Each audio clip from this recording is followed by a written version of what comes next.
Hello, everybody, and welcome. My name is Anthony Kazazis, and I am the director of the NYC Real Estate Expo, as well as the NYC Network Group. And today we have our webinar called The Future of Real Estate. And this webinar will be hosted by Mr. Jeffrey Moerdler. Jeff is the head of Mintz Levin's real estate and communication practices in the firm's of New York office. A general commercial real estate attorney for almost 30 years, his practice includes development, acquisitions, sales, financing, and leasing. During the past 25 years, he has developed a unique specialty practice in the intersection of real estate with technology, communication, and energy issues. Jeff has also been involved in government services for many years, including the most recent role as commissioner on the board of the Port Authority in the New York and New Jersey, and past roles on the New York State Banking Board, the New York Financial Control Board, and the Disciplinary Committee of the Appellant Division, First Department.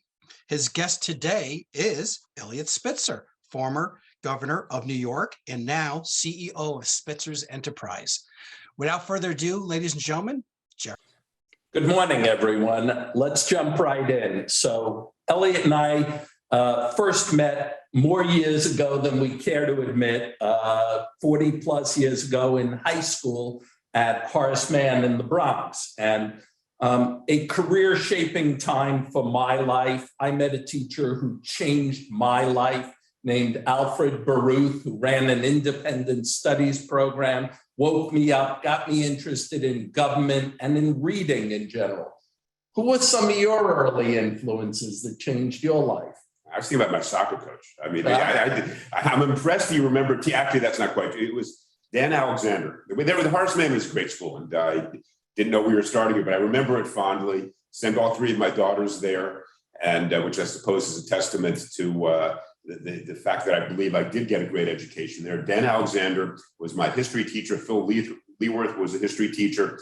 It was a thoughtful, driven, to a certain extent, the caricature of these elite New York City private schools are accurate. And certain types of parents, and I guess I'm one of them, desire that for their kids, believe that it will suit them well. So I was happy both to have gone through that process and that education. And in truth, some of my close friends to this day date back to Horace Mann, and some of the wisest and most interesting people I know in New York presence across multiple sectors, tech, real estate, finance, go back to my days at Horace Mann. So it was a great place. It was a real career life influence. Not to put you on the spot, you were also the manager of the baseball team. Among other things, so yes. I don't know if that's where your accounting skills came from, but that was, I remember you more than with Al Baruth. Yeah, Al Baruth was one-on-one independent studies. I was much too gawky at that age to do well in sports. And love being involved. Well, sports were, I know this is not what people necessarily interested in, but sports back then were not as competitive as they are today. And I was the starting left fullback on the varsity soccer team, which meant that I had absolutely no skill and got lots of red cards, but nobody with the ball on the other team got through me. Which was kind of a metaphor for the way I was as a litigator years later, but that's a separate conversation. But you weren't too bad on the tennis court. No, I was captain of the tennis team. So I had a little bit of skill there, but not enough to, I still became a lawyer. Right. But that's a separate story. I had an influential summer job. I worked as an intern at Horace Mann in Manhattan Borough President Percy Sutton's office for a guy named Bill Tatum, who was deputy borough president and later publisher of the Amsterdam News. You had an influential summer job doing construction. How did that affect your life? It made me study hard. Yeah. Look, my dad was in real estate, and it is one of the, what Brokaw called the greatest generation. He really began as an immigrant story. He was born here, but the rest of his family is not. And so he began with that ethos of kids should appreciate what they have been given, the opportunities. And I obviously had a somewhat more comfortable upbringing than he did, but he made us work hard, both in the classroom and in summers. And so I worked and I did what I needed to do to appreciate the calluses on the hand were a badge of honor and were something to appreciate. Weren't you doing construction down south? Well, I did day labor down south, and the worst job I had in that stint, it was at a fiberglass warehouse outside Atlanta, where we stacked fiberglass in a warehouse with an aluminum top. I show you, if I had a keener eye, I would have understood that industrial real estate was going to become valuable. Find out what their warehouse is. Right. An Amazon facility these days is worth $1 gazillion, but back then it had no air conditioning, had an aluminum roof, and fiberglass. I'm sure you can imagine, and I can tell you from personal experience, when the fibers get into your skin, they begin to itch. And when you itch the fiberglass on your skin, it gets in deeper and deeper. And so it's one of those jobs that you do for a few weeks and you never forget. And so no, I did that, worked on a migrant farm that summer as well, and used a jackhammer digging down to a sewer line in a Holiday Inn kitchen down in New Orleans. I sort of traveled around as a day laborer, and it was a fascinating summer. The amazing thing about the Holiday Inn, though, was that while we were using the jackhammer in the kitchen to get down to a stuffed sewer line, the kitchen was still cooking eggs for the people in the hotel. I'm not sure how they tasted. I don't want to be sued for defamation by Holiday Inn, but it didn't give me great comfort.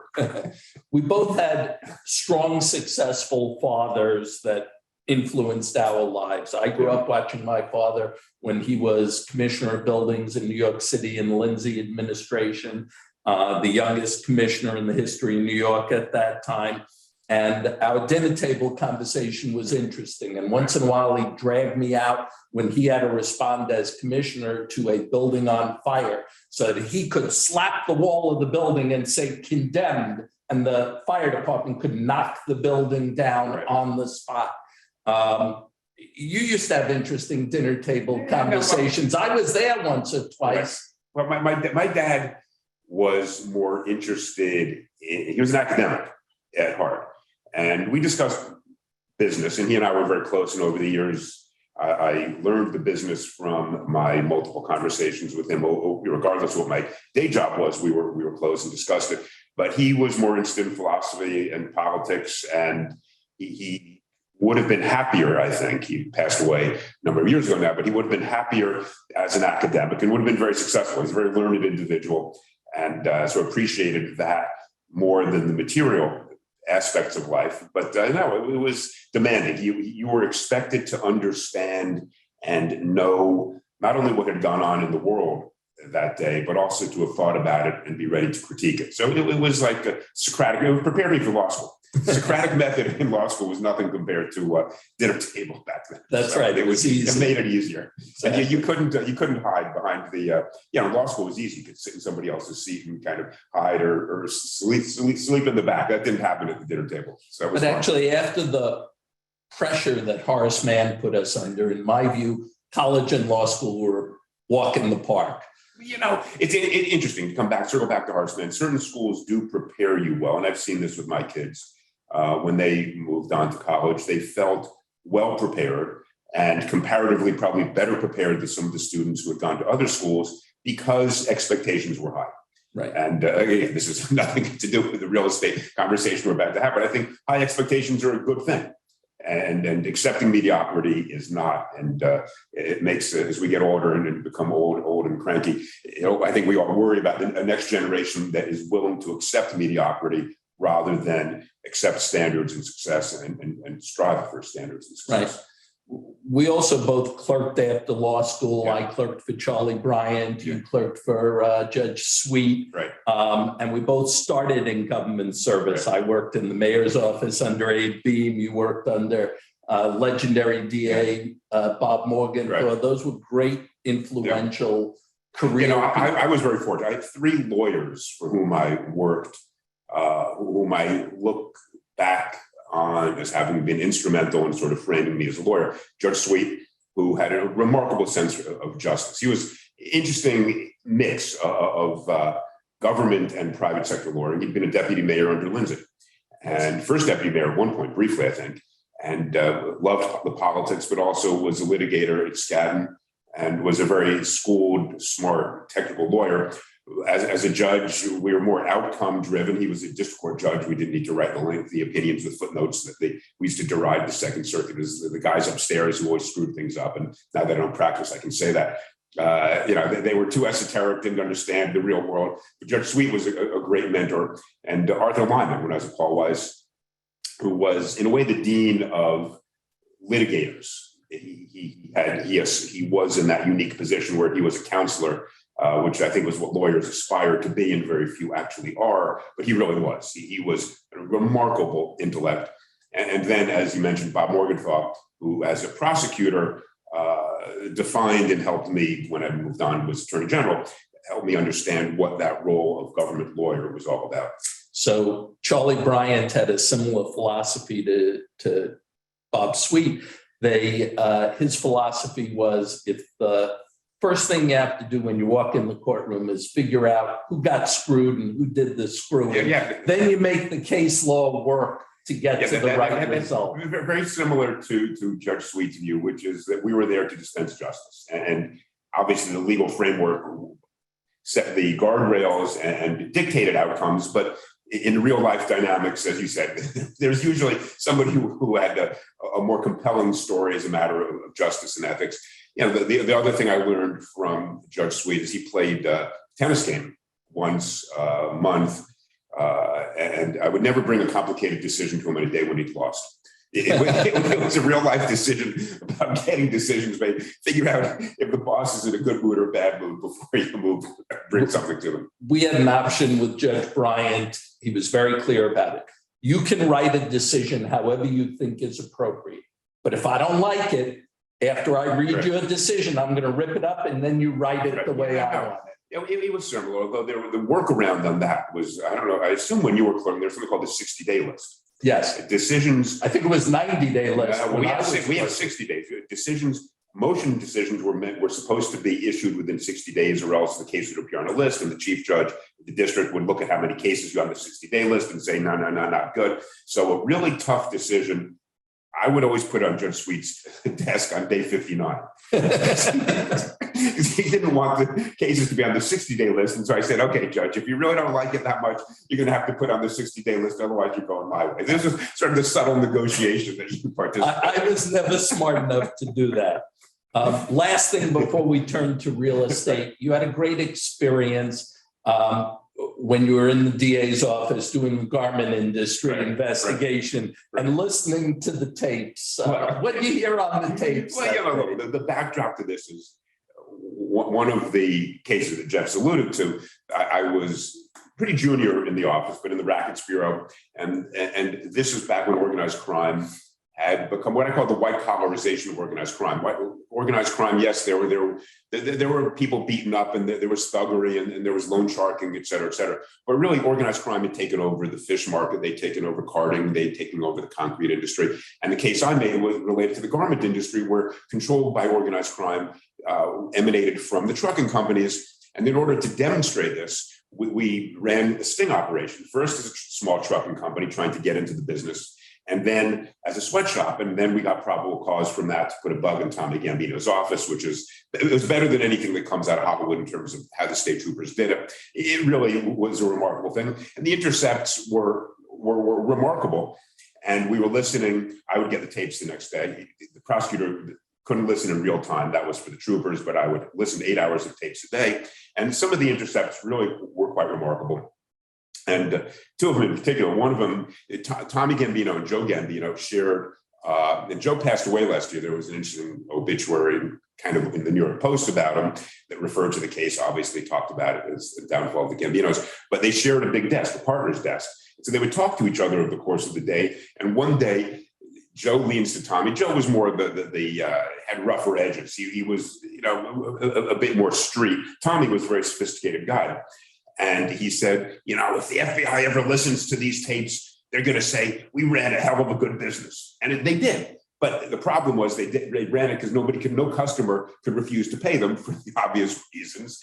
And they had a certain influence in the garment district with their name, and they enforced or whatever. The other intercept was one day Tommy leaned over to Joe well, we didn't have a camera, so I don't know if he leaned over, but that was metaphorical, but the words are not. He said to Joe, do you remember what Dad told us? Now, Dad was Carlo Gambino, who was the Don of all Dons, and we're waiting for the most important intercept in organized crime. What did Carlo Gambino say to his sons? And what Tommy says to Joe is, you got to have a Jewish accountant, but you got to watch him. And we're sitting there saying, oh my God, is this real? It was, I got to know Tommy very well. He's still alive, he's old. He got to know him in the courtroom during trial. Charming guy who ran a good business. If it was organized crime, they controlled it. And it was an antitrust case at heart, enforced by organized crime's presence behind it. And this was the time during the era that John Gotti was the titular head of the family. Tommy was involved in the businesses, ended up going to jail, federal case, we had a state case, which they played out. It was an interesting time, but it was fascinating. So. We both grew up watching our fathers do real estate and other things, mine on the litigation side, your father developing. He built a lot of buildings and was the epitome of location. Which of his buildings sort of spoke to you the most? What did you? Well, it depends. It spoke what language, not to be sort of play games with it. But different stages in his career. With my dad, and as I said earlier, he began with nothing. So his first building was on the Grand Concourse, then up in Riverdale, the Madrigal up on Johnson Avenue, and he began as an engineer. And so for him, it was an evolution of moving from what he could afford by putting two nickels together and trying to create some capital, which would then permit him to go to the next project. And so sequentially, he was able to buy, and he was building in an era where land prices were such that even somebody who didn't have much capital, as he didn't, could put together with his own equity and a few partners a project.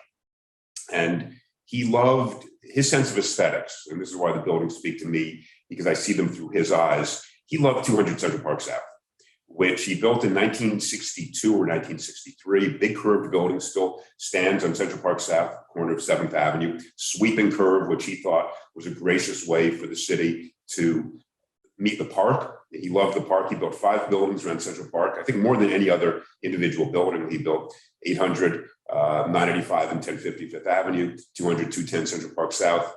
And it was an era architecturally which doesn't get a lot of praise.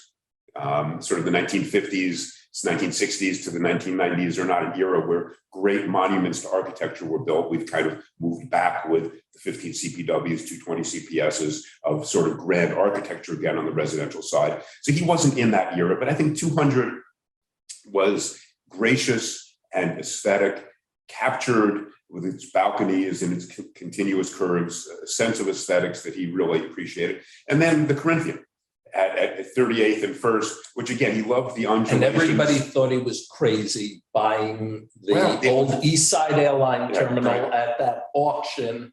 Well, it was interesting. The auction occurred. There were 2 auctions simultaneously by government agencies. The Coliseum site at the corner of, the southwest corner of Central Park, what is now the Deutsche Bank building, was the Time Warner Center for many years.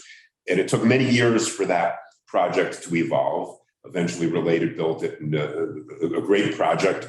It was the subject of much litigation. He bought the East Side Airlines terminal essentially at the same time and built 867. Am I confusing the 874? I should know. Close to 900. Right. I remember doing the unit closing. And people thought he was crazy. It was a part of the city that has never white crystallized. It's between NYU and the UN. It's right in the tunnel. So you have both, you're right at transportation, but devoid of pedestrian transportation. But the views were great. And he loved. Also another nice curved building. Yeah, he loved, I actually remember after he had won the auction and he paid more per square foot for the land than I think anybody had at that point in New York. And which brings to mind the statement, I think it was attributed to Larry Nguyen. I obviously wasn't there to hear it, but somebody asked him at one point how he made so much money in real estate. And he said, by overpaying for every asset he bought. So location. my dad said, if you're buying the right location, there are no bargains, but he paid, and it's turned out quite well. Right. So, he also did something kind of interesting, putting medical office space in many of the buildings. Doctors move in and they never move out is one of the things he told me. Doctors are good tenants. They are usually and generally lousy business. Well, it takes a bit more hand-holding sometimes to get the leases across the finish lines because they are not usually as adept, and that's fine. That's the way we work, very cooperatively. We think we still have doctors' offices take 800 Fifth Avenue, close to 50,000 square feet of commercial space there, and some of the preeminent doctors are there. It's a great location, and usually on the lower floors, so it is less valuable from a residential point of view. You have zoning issues. Sometimes you can comply with the need for some commercial space, so it works out quite nicely. You then, when you got more involved in the business, you encouraged your father to change the business and retool it a little bit and take some of the older assets that I remember when I suggested to my dad that we diversify the portfolio a bit, because at that point, I think everything went from 38th Street to 79th Street. And I said, there is a world beyond Manhattan. And I think there was another reality, which is that I think anybody who's been active in real estate or watched New York real estate will appreciate this. The cost of land has accelerated to the point where there was an era which my dad thrived in, when individuals and families could put together the capital necessary to acquire a piece of land and then develop. The numbers grew so large that Wall Street essentially took over real estate, and the capital needs grew so dramatically that you needed partners of a different sort, which meant that my dad, who preferred to do things on his own, I thought needed to look. And we moved to Washington and have a great development there, and have development in Bethesda. So there are other locations where growth is as exciting. I think he derived greater joy from building on Central Park, because as a kid growing up on the Lower East Side, that to him was the epitome, and rightly so, of success. But we've diversified a bit. But you made a huge move into Brooklyn that was unexpected. That was, yes, a number of years ago, Charles Marisi and I went out, and Charles has been with 30 years now, and a great builder and engineer. Charles and I started with your father right about the same time. And then to survive for that many decades with my dad is a testament to fortitude. And we went out and we stood at 420 Kent Avenue, a piece of land south of the Williamsburg Bridge, with it was a parking lot and actually a movie studio on a piece of it, essentially this magnificent vista in front of us, which was the Manhattan skyline. And Williamsburg had already become a destination for millennials. And it was not quite the village, but there was a sense of vitality to it. And we said, yes, this is the sort of property where if you build good residential apartments, people will want to live here. And quality does, over the long haul, accrete value. And so we paid the asking price. Again, we didn't try to negotiate. They wanted a number, we paid it. And it was tough construction in the sense that it was right on the water, which created issues of water flow into the site and drainage. And a collapsing retaining wall. And all sorts of, that's as I said, and I've learned this. I was not in real estate until chapter 2 or maybe 3, 4, or 5 of my career, but it's exciting. But what I realized is that chapter 1 of a construction project or of a real estate development project is you spend time with lawyers and architects. The second phase, which is more enjoyable, you're on the site and you're dealing with contractors and concrete and piles and getting your feet dirty. And that is, every day there are 100 problems and you try to solve them. And it's a challenge. We had them out there, but we developed what I think is an exquisite project. Aron Chen at ODA designed it. It has cantilevers, it's curtain wall. The views are spectacular. The light that bounces off the glass in the evening is spectacular. The views from inside out are remarkable. And so it's turned out very well, even through COVID, through all the ups and downs. It has been wonderful. I remember when I was in the office with you one day and you were showing me brochures on a couple of properties you were looking at. I looked at that brochure and I said, gee, this property looks familiar. And it clicked that I represented the movie studio Right. that was on the site. Well, which helped. I mean, not that there was a conflict, but because one of the issues that we had to overcome, and this will resonate with people today, is 421A was expiring. So there was a date by which we had to get piles in the ground in order to qualify for 421A tax abatements, which is important given the economics. Which is this instant replay, what's happening Correct. this year right now. Correct. I just had Correct. that on a different deal in Long Island Right. City. So we only had a few months, in which time we had to buy the land, close, get through DOB, get piles in the ground, and get 421A approval. But we gave ourselves a buffer. We made it about 2 days. And so it was there was a little bit of sweat, but we had those piles became part of the building, obviously. But it was, those are the tensions that are attached to building, but it was great. And as we both get older and older, the world becomes smaller and smaller. Right. Those kinds of coincidences. Yeah. Right. And the movie studio, I think they moved elsewhere in Queens. Yes. And I assume they're doing well because the demand for studio space in New York is expanding, which is great. I remember when Steiner Studios were first built in the city, and then they built studio space and sound stages out at Chelsea Piers, and people were skeptical. But that is the dynamism of the New York economy, the New York real estate community, that you find, whether it's biotech, whether it's studios, whether it's crypto moving in, obviously the tech industry, things replace the sectors that recede, and welcoming that dynamism is critical to the city. And you talk about your father overpaying for land. The world said the same thing when you bought the site on 35th Street. Right in between the Javits Center and Penn Station. Look, we bought a piece of land. We just sold a piece of it back to Related, the Hudson Yards. Hudson Yards is a huge success. And I know the aesthetes are going to say too much glass, too tall, this, that, the other thing. That's fine. But when you are outside the city, and look at the Manhattan skyline right now, especially from the New Jersey side, because from the west, it's more visible. You see this entire city that has been built, that is now populated by the major companies, both that are headquartered here and global companies. That has brought energy to the city, kept the city competitive. And so Hudson Yards has been a tremendous success. I dealt with it when I was in government and the rezoning was going through. And Mike was a great mayor. We disagreed about one thing significantly, which was he wanted to put a football stadium there. I thought that was wrong. I'm not sure if it was him or it was more Dan Doctorow. Correct. But Mike embraced it as a way to get the Olympics here. And I said, no, the stadium shouldn't be in the heart of Manhattan. The stadium can be up in the Bronx where the Yankees should stay. The Mets should stay in Queens. Or, I hate to take that valuable land and use it for something that's going to be used 16 days a year. And you'll have gridlock in the whole west side of Manhattan. It made no sense. And what has developed there since has been a booming metropolis. So anyway, years later, we bought a piece of the block. Just finishing on Hudson Yards, one of the things that I think was a great mistake there. I know what you're saying, not putting in the second subway stop.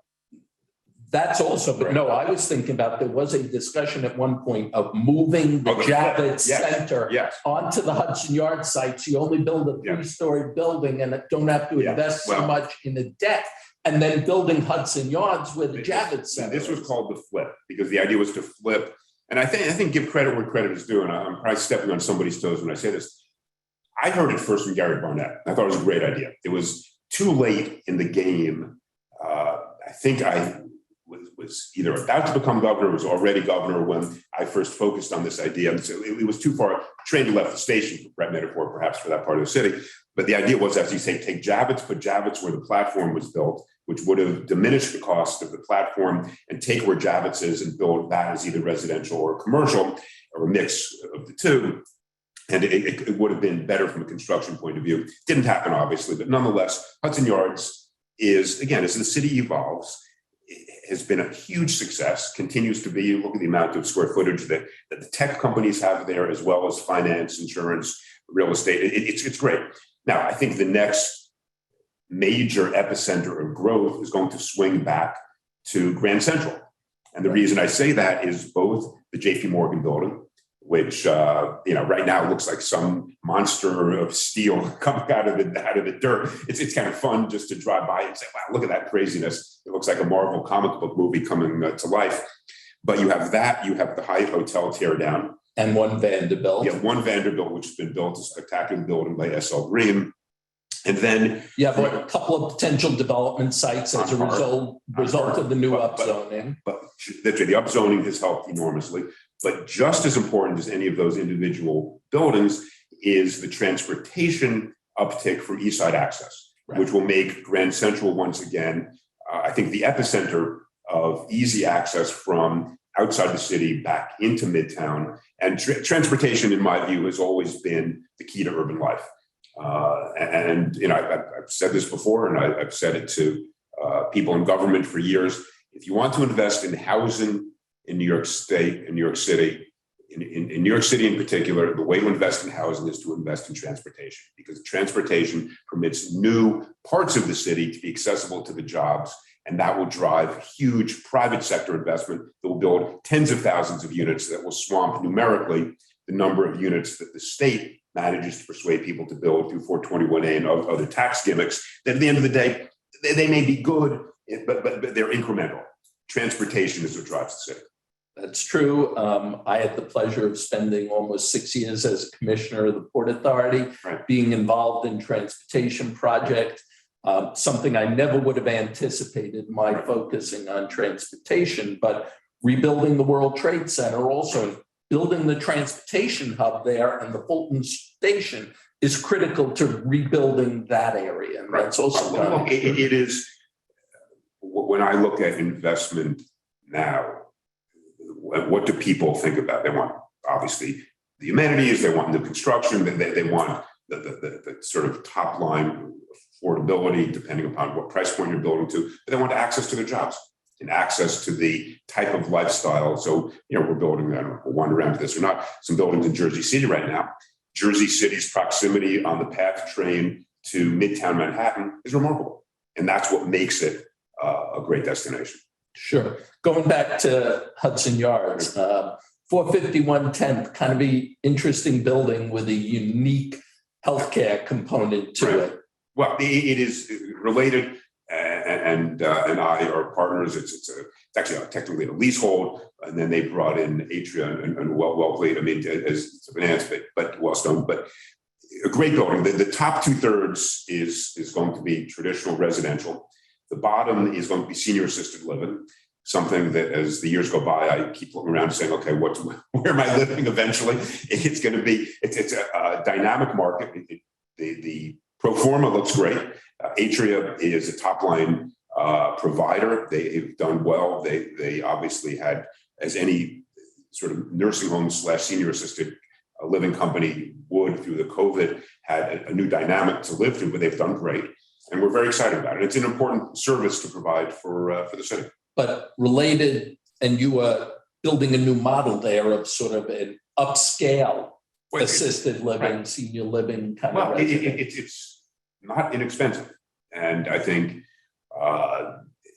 as we get to a stage where our parents are of an age, my dad's passed away, my mom hasn't, but where we understand the cost of caring for parents and elderly, we understand, that is important to think about and create a supply so people can be cared for and understand the economics of it better. So it is, Atria and the site there will be upscale. We think we will do well. Probably 9-10 months from now, it will be leasing up, and we'll see. So I think it was a brilliant idea. Well, look, hats off to Relate. It satisfies, from a zoning perspective, it satisfies a commercial zoning obligation. But it's also provides it's great structure. Right. 511, the adjoining development site, you made a decision to sell out of that. Well, I guess sold that back to Related. And to a certain extent, this is a couple of factors. One, it's a great site, and it will be the last new office tower on the first part of the Boulevard Park. When it is built, probably a couple of years from now, this will be up to Related and whatever partners they bring in. It will be a magnificent headquarters site for them to construct. Related obviously bigger than we are as a family business. And I said, you know what, I do not right now have the patience.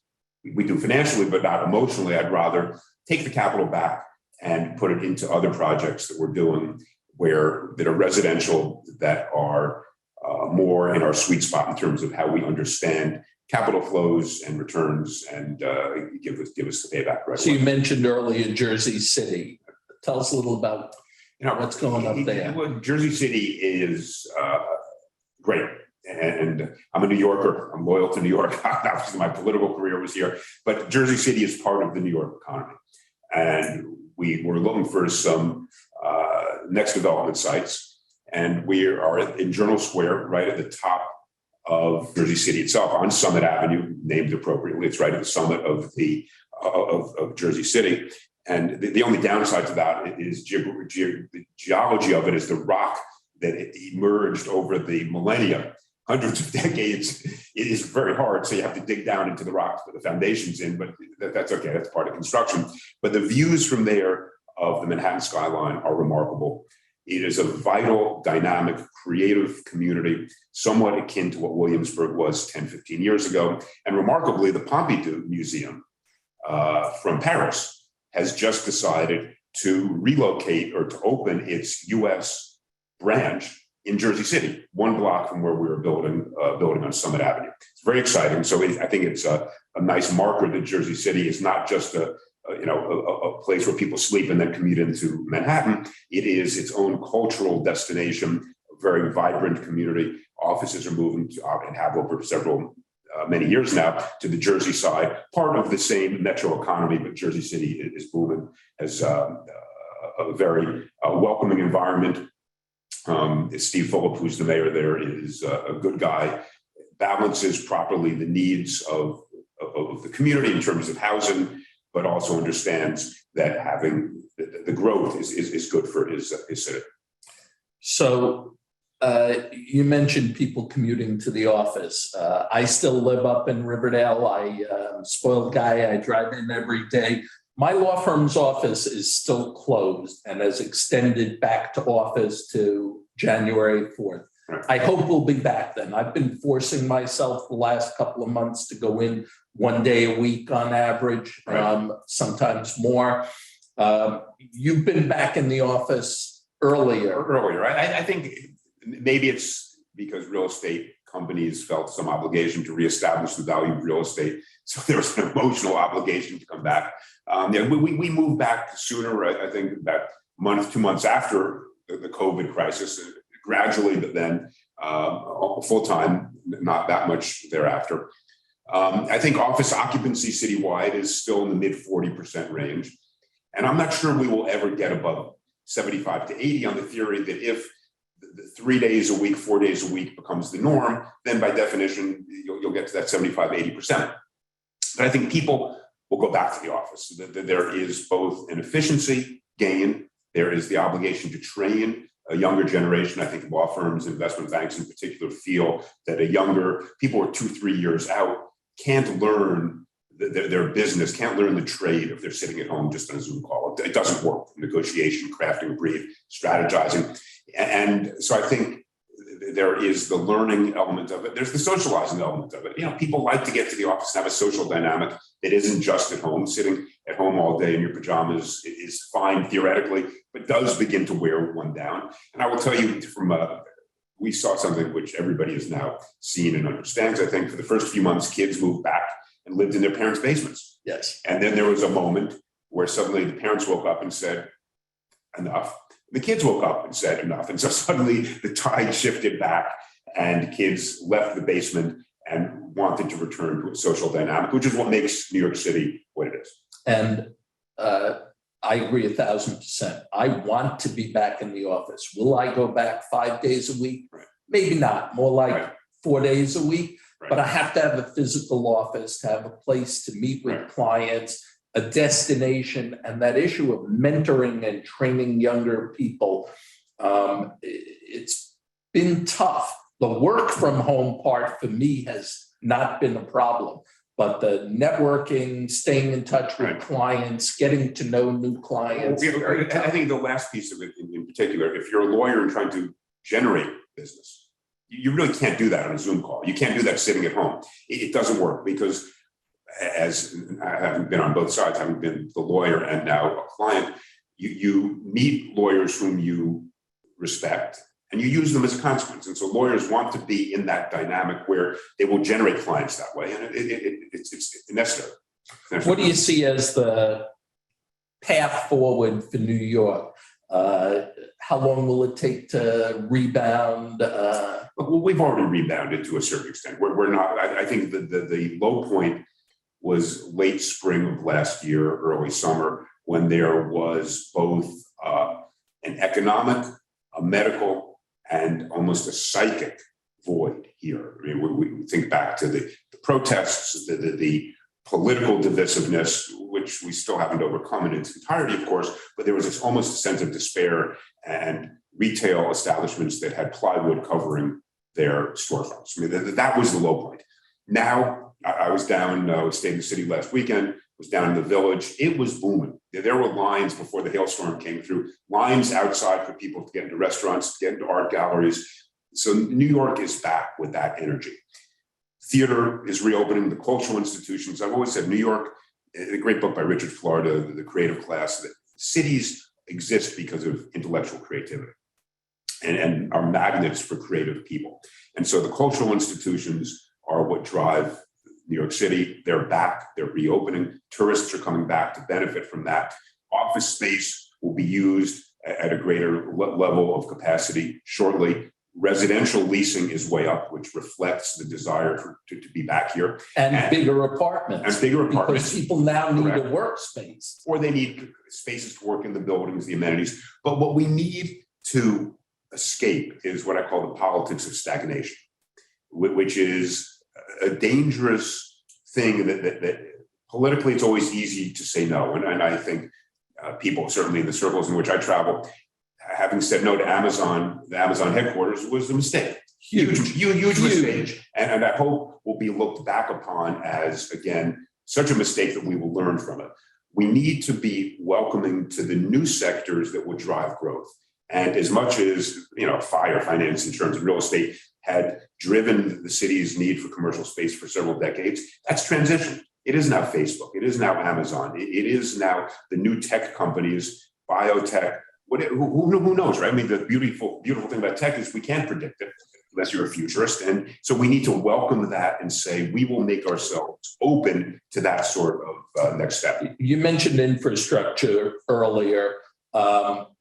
I'm a big fan of the Gateway project, and now the president's infrastructure bill support it. How do you see that changing the city? Well, look, I love infrastructure. As I said before, transportation is the key to urban growth. I'm having been in government, having seen how difficult it is to actually get the shovel in the ground. I think it's a mistake to say he signed the infrastructure bill on Monday. By Friday, there are going to be people with orange vests actually putting rails down. It doesn't work that way. I wish it did. I wish this were the Marines coming and building a bridge to because we need it there and it's there tomorrow. It will take time. But that sort of long-term critical investment is what maintains our competitiveness and what makes it possible to live here. The Second Avenue subway, which I'm glad to say I put the funding in, the legislature, and then, I proposed, put it back. It took 100 years to get it done. We finally got the funding in there in the budget in 2007. It's brought back Second Avenue. It was mayhem for 5 years, 6 years, a lot of dust, but now you go up to that part of the city, it's great. That is what. And the Lexington Avenue subway was so overcrowded, takes some pressure off it. So those infrastructure projects, airports, subways, trains, buses, whatever comes next are critical. And it's the foundation for real estate. Correct. Thank you, everyone. It's been a pleasure. We appreciate the opportunity. Hope you enjoyed it. And it's a lot of fun doing it with a longtime childhood friend. You guys were great. Really, thank you, Elliot. Thank you, Jeffrey. And Jeffrey, I'm going to hold you to it. We're going to be back in May of 22, and we'd love to see Mr. Patterson there. Is that good? Should be. That would be great. That would be great. All three of you guys could weigh in on what's going on with New York City and talk about it. Ladies and gentlemen, thank you for attending, and of course, Jeffrey's office will receive every attendee's email list. If you have any questions for Jeffrey, please feel free to send him an email. He'd love to hear from you. Thank you, Elliot. Thank you, Jeffrey. My pleasure. Take Thank care, you. everybody. Thank you. Be well. Bye-bye.